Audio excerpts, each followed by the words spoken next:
వివాహం.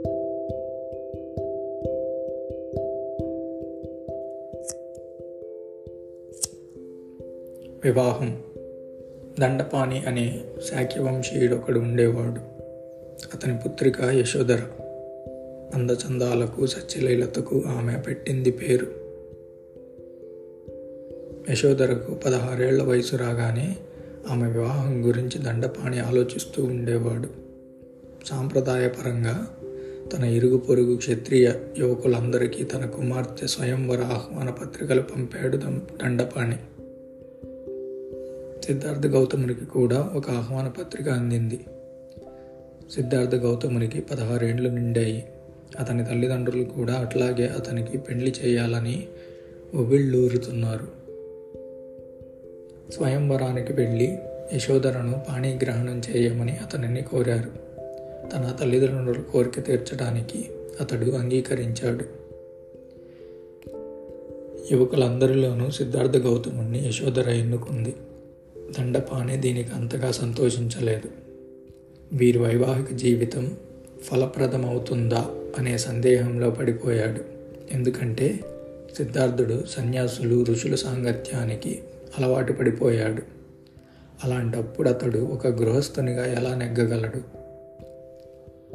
సిద్ధార్థుని తప్ప మరెవ్వరినీ వివాహం చేసుకోరాదన్న దృఢ నిశ్చయారులైన యశోధర సాధువులు ఋషులు సాంగత్యంలో ఉండడం అనేది పాపమా అని తన తండ్రిని ప్రశ్నించింది.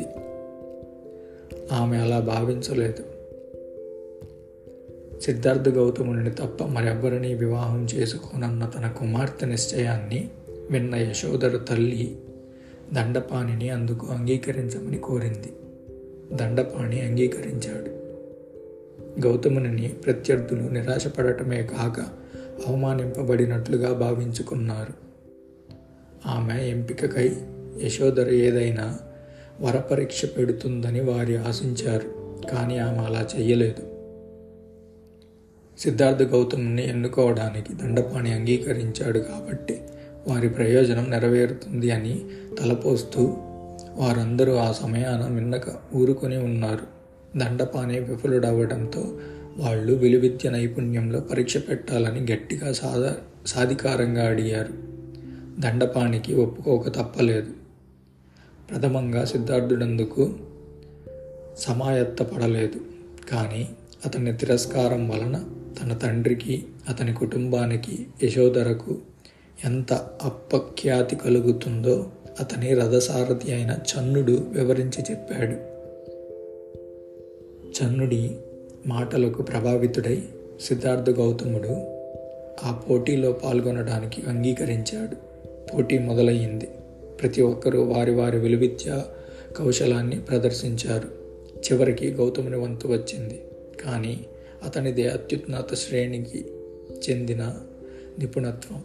ఆ తర్వాత వివాహం జరిగింది. శుద్ధోదన దండపాణులు ఇరువురు ఆనందించారు. అలాగే యశోధర మహాప్రజాపతి కూడా.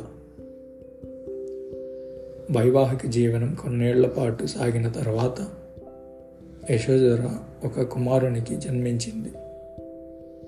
అతనికి రాహులుడు అనే నామకరణం చేశారు.